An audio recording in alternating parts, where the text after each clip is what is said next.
제가 사냥삼을 재배한 지가 24년이 됐는데요. 시작한 지가 엊그제 같은데 벌써 하다 보니까 뭐 총알같이 세월이 지나간 것 같습니다. 초창기에 시작하게 된 거는 이제 중학교 2학년 때 산삼을 접하게 돼서 타 약초류보다 단일 약초로 따질 때는 가장 고가로 거래가 되고 또 돈이 되고 하다 보니까 시작을 해서 10만의 생활을 하다가 이렇게 해서는 안 되겠고 산삼이 그리 많지 않으니까 그래서 우연찮게 이제 그때 당시엔 장례삼이었죠. 그걸 접해서 이제 삼을 심기 시작을 했었는데 어떻게 저걸 심어서 소득을 볼 수 있는 방법이 없을까 이렇게 해서 처음에는 상당히 이게 음성적입니다. 기술을 어디 전수도 안 해주고 자기만의 노하우를 돈하고 직결이 되기 때문에 오픈을 잘 안 합니다. 그러다 보니까 현재까지 사냥삼이 발전되는데 많은 제약 요건 중에 하나거든요. 근데 우연찮은 기회에 한 농가하고의 교류가 있어서 이제 장례삼 재배하는 포지를 보게 됐어요. 그때 볼 때 저는 10만이도 했고 일부 조금 산에다 옮겨 심은 부분도 있고 이렇게 해서 저렇게 하는 것보다 이렇게 하면 돈이 되겠다 싶어서 처음에 시작할 때는 부업으로 했습니다. 10만이도 하면서 삼도 심으면서 또 즉석 가공 제조 판매업이라고 하죠. 이제 건강원 쉽게 얘기하면 그걸 하면서 산에서 약초를 채취를 하고 산삼도 팔면서 이렇게 하다가 보니까 이제는 전업으로 갈 시점이 도래가 할 시기가 됐어요. 그러다 보니까 초창기에 시작할 때는 이제 사유림 10,000평부터 임대를 해서 시작을 하다가 요거만 심고 안 심어 이렇게 하다 보니까 또 돈이 되는 거에 이제 현실적으로 느껴지기 시작하니까 10,000평 더 늘고 20,000평, 30,000평 이래 늘어나기 시작하니까 제 혼자서 하기에는 너무나 힘들고 사람을 사서 그 다음에 하기 시작하다 보니까 지금 현재 하는 게 한 30헥타 평수로 따지면 이제 심겨져 있는 게 삼삼구 한 90,000평 정도 되겠죠. 근데 이제 산은 삼각법으로 되기 때문에 실평수로 따진다면 150,000평이 조금 넘습니다.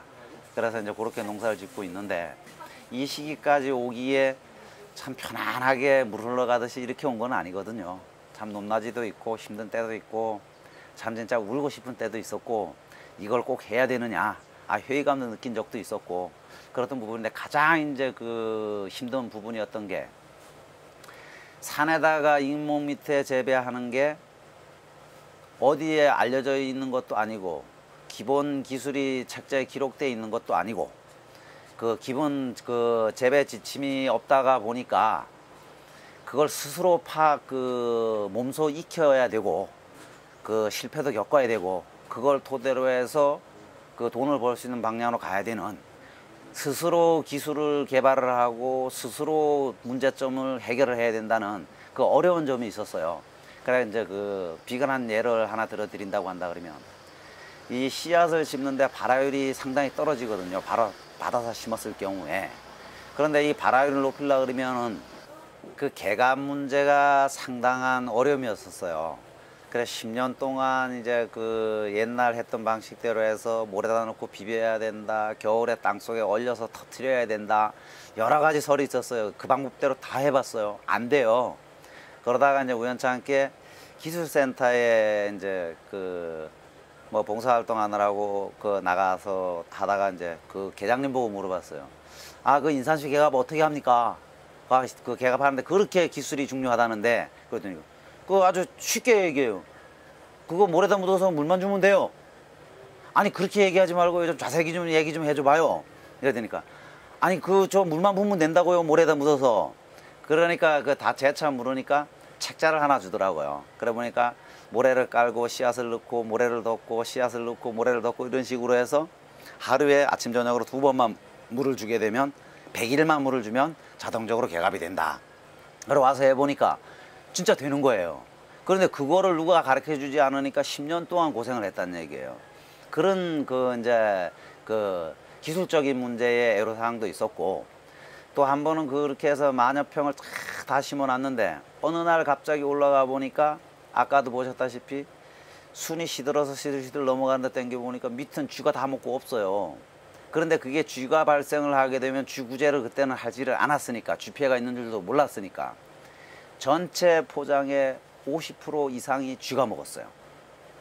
그러다 보니까 5년 동안 고생해 놓은 걸 한순간에 한 달 사이에 쥐가 다 먹어버린 거예요. 야, 이거 쥐가 이렇게 파먹는데 이 산양삼을 산에다 심어서 이거 소득을 볼 수 있겠느냐. 이게 계속 내가 이 사업을 해야 되냐 말아야 되느냐 기로에 섰댔어요. 그러나 쥐가 안 먹는 자리도 있고 쥐가 달래든다고 한다면 어떻게 하든지 쥐를 퇴치를 하는 방법을 한번 택해보자. 그래서 약도 놔봤고 쥐틀도 놔봤고 여러 가지를 해봤는데 역시나 쥐는 퇴치할 수 있는 방법이 없었어요. 그래서 지금도 쥐를 완전 박멸하기는 어렵습니다. 그래서 쥐가 못 들어오게 망을 친다거나 쥐약을 놓는다거나 아니면 쥐가 싫어하는 부분에 갖다 심는다거나 뭐 수단과 방법을 안 가리고 쥐 피해를 덜 받게 하고 그 농사를 짓는 방법을 택해서 지금 농사를 짓고 있고요. 그 다음에 한 번은 또 한 7년근 정도 됐는데 저는 그 야생 짐승이 들어서 그 순을 다 비워냉기지 않았으면 나한테 억하심정이 있어서 누가 와서 낫으로 순을 다 잘라놓지 않았냐 이럴 정도로 다람쥐 피해를 받았어요. 다람쥐도 씨만 따먹는 게 아니고 산뿌리의 맛을 보게 되면 뿌리를 다 캐먹어요. 순을 다 잘라놓고. 그 아주머니들이 김을 매러 10명씩 올라갔는데 한 사람씩 순을 안고 나왔어요. 그때 당시에는 순이 가공으로 들어가고 필요치 않으니까 그 아줌마들이 차끌에 먹는 거 다 안고 갔어요. 그거. 그러니까 한 사람씩 안고 갔거든요. 그러니까 그 하나로 많으면 도대체 산양삼이 몇 뿌리겠어요. 그러면 7년 동안 공들여 놓은 게 그것도 불과 한 달 사이에 이 시기쯤 됐습니다. 이 우기철쯤 됐을 때. 그 몽땅 다 다람쥐한테 다 뺏겼어요. 그래서 또 한 번 고난을 겪었고 그게 이제 보완을 해놓고 나니까 그 다음에 멧돼지가 달래 들어가지고 또 싹 다 파먹네요. 멧돼지는 진짜 머리가 좋아서요.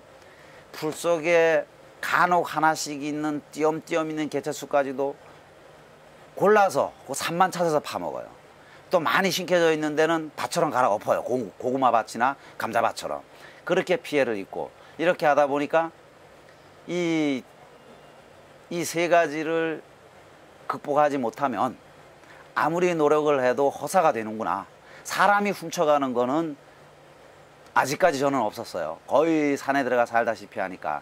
그래서 도난 우려는 내가 내 물건 내가 지킨다는 개념으로 해서 가기 때문에 문제가 안 됐었는데 이 야생 동물들 때문에 피해를 극심하게 입어서 한 10여 년 전에 이거 사업을 다 접을 생각까지도 한 적이 있습니다. 그때 생각하면 아직도 뭐 눈물이 날 정도죠. 겉으로 표현은 안 하지만 웃을 수밖에 없었지만 그래 이제 그런 이제 어려운 점을 겪어가면서 지금 와서 이렇게 보게 되니까 그 평수가 차츰차츰 늘어나고 그러한 것을 보완을 하고 이렇게 하다 보니까 이제는 연매출 그래도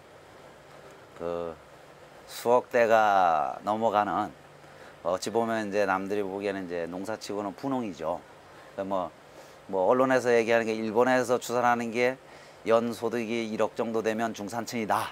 뭐 이렇게 얘기를 한다고 하는데 저는 뭐 투자비 제외하고도 1억은 넘지 않겠냐. 그런데 이 산양삼은 그렇습니다. 매출이 순수익이 얼마냐 이렇게 묻는다고 한다면 산정하기 상당히 어렵습니다. 왜 그런가 하면 7년에 거쳐서 투자를 했던 것을 그 산에서 나온 걸 산에다 재투자를 하기 때문에 그 재투자 금액을 제외한 소득을 순소득이라고 해야 되는데 매년 투자되고 매년 소득을 보기 때문에 순소득이 얼마다 이렇게 얘기하기는 조금 곤란합니다. 그래서 저는 물어보면 그럽니다. 5억 버는데요. 5억 그거 다 순수익입니다. 내 인건비 빼고. 이렇게 무슨 소득이 그렇게 많이 나와요? 왜요? 이미 7년 전에 심었던 거는 저는 목표가 그렇습니다. 올 1월 1일부터 12월 말까지 투자를 했다. 투자 금액이 예를 들어서 1억이다. 그러면 그 다음에 6월 말, 늦어도 7월 말까지는 1억을 회수를 다 합니다. 그 이후에 파는 건 다 순수익이 되겠죠. 그럼 이미 그 전년도에 심어놓은 거는 보존이 다 됐잖아요. 투자비가 회수가 다 됐잖아요. 그러니까 원래는 1월 1일부터 판매하는 게 다 순소득으로 들어갈 수가 있다는 얘기죠. 그렇게 따진다고 한다 그러면 예를 들어 제가 총 매출이 1억이라고 한다 그러면 순소득이 아무리 안 돼도 7, 8천원 되겠죠. 그렇게 따진다고 한다면 뭐 연매출이 5억이다 이러면 뭐 3억 이상, 4억 이상이 4억 정도는 순서도로 가지 않겠느냐. 그렇게 이제 분홍으로 갈 수 있는 한 가지 품목이 될 수 있습니다. 그래서 그러한 과정을 겪는 게 전자에도 말씀을 드렸지만 몇 가지는 꼭 지키고 넘어가야 됩니다. 소비자들한테 신뢰를 쌓아야 되고, 신뢰를 잃으면 같이 무너지는 거. 그리고 그 소비자한테 신뢰를 잃는 가장 근본적인 원인이 연근을 속이는 것 때문에 그렇습니다. 그리고 그 제품에 대한 제품의 질을 속이는 것 때문에 그렇거든요. 그래서 그 소비자들하고의 유대관계 있는 그대로, 내가 기른 그대로를 얘기를 해줘야만 소비자한테 신뢰를 쌓지 않으면 무너진다. 그러니까 이거는 장기 장목이기 때문에 인내심을 가지고 임해야 되고, 소비자하고 신뢰성 요걸 꼭 염두에 두시고 좀 인내심을 가지고 느긋하게 내가 7년 후부터 돈을 번다 생각하고 시작을 하신다면, 지금 처음 시작하시는 분들도 앞으로 7년 후면 그 힘들고 어려웠던 거, 그거 했던 거 이제는 기술 이전 다 해주잖아요. 다 오픈 다 하고 하기 때문에 저보다는 훨씬 쉽습니다. 빨리 갈 수 있거든요. 저는 20년, 10년, 15년 이상 걸렸는데 그분들은 5년, 7년만이면 배울 수가 있습니다. 그게 이제 7년을 왜 7년을 잡는가 하면 이론상으로 배우는 거는 1년만 해도 배울 수가 있어요. 그러나 내 포지의 특성을 알고 거기서 돈이 나오게끔 농사를 지려고 한다 이러면 7년이라는 세월이 흘러야만 알 수가 있어요. 쉽게 예를 든다 그러면 이제 엄마 뱃속에서 나와서 막 이제 기르려고 하는 사람한테 거기다 일어나서 막 뛰어가는 얘기를 하게 되면 사기꾼밖에 더 되나요? 막 기는 사람한테 뛰는 얘기를 하면 이해를 할 수가 없어요. 그거는 그 시점이 와야만, 그 문제점이 발생하는 걸 알을 시기에 알려줘야만 내 기술을 만들 수가 있지, 미리 얘기해 준다고 해서 그게 다 배우는 건 아니거든요. 그래서 이건 역시 기술 이전 받는 것도 세월이 필요도 하다. 이론상으로 외우고 하는 거는 단 1년 만에, 머리 좋은 사람 한 달 만에 할 수도 있겠지만 그것은 아니다라는 얘기죠. 사냥삼은 경험에 의해서 7년이란 세월이 흘러야만 수확을 할 수 있다면 7년이란 그 시행착오를 겪어야만 내 기술을 만들 수 있다. 이렇게 말씀을 드릴 수가 있습니다.